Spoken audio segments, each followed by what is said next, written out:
entrepreneurship. We're sharing war stories and really what it takes to become an entrepreneur and what you may go through. I want to divert the attention to Mr. Brown.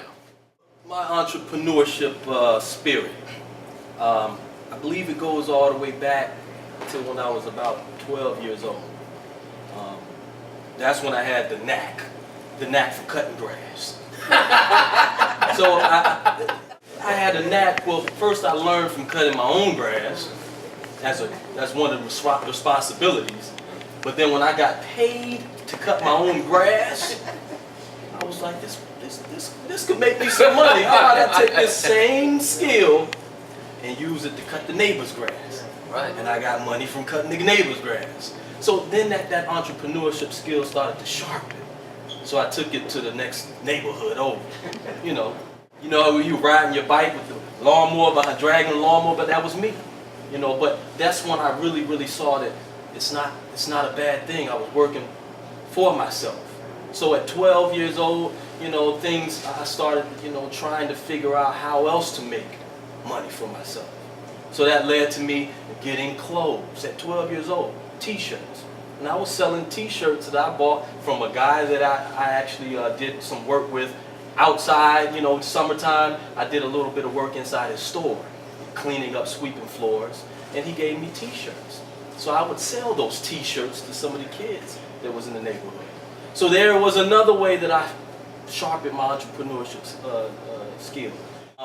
But moving forward in the corporate world, I was in the industry, container shipping, cargo shipping for over 14 years. And I learned a lot of different skills. One of that was intermodal freight, dispatching, brokerage.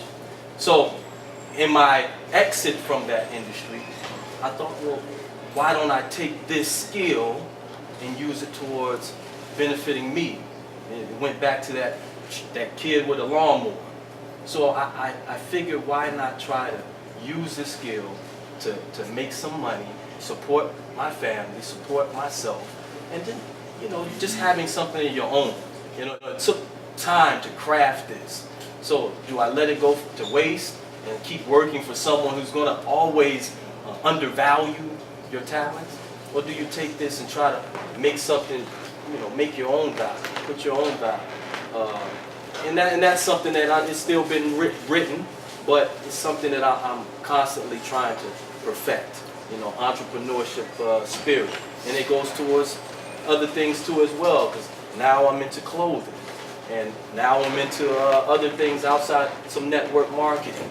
So it's always there, it's always going to be there, and it's just trying to harness that power correctly into what your passion.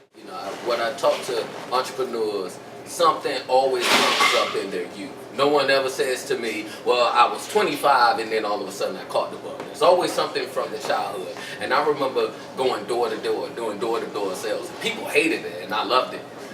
Getting the door slammed in your face, and I would literally laugh on the porch. But I was lucky enough to have someone who above me who told me, every no is divided by the amount of money that you make on the yes. So if every yes you make $100 and you get 9 no's before you get that 10th yes, every no is worth $10. And it kind of changes the paradigm of how you look at a no. And I just think it's awesome. I love the fact that entrepreneurs can literally write their own check.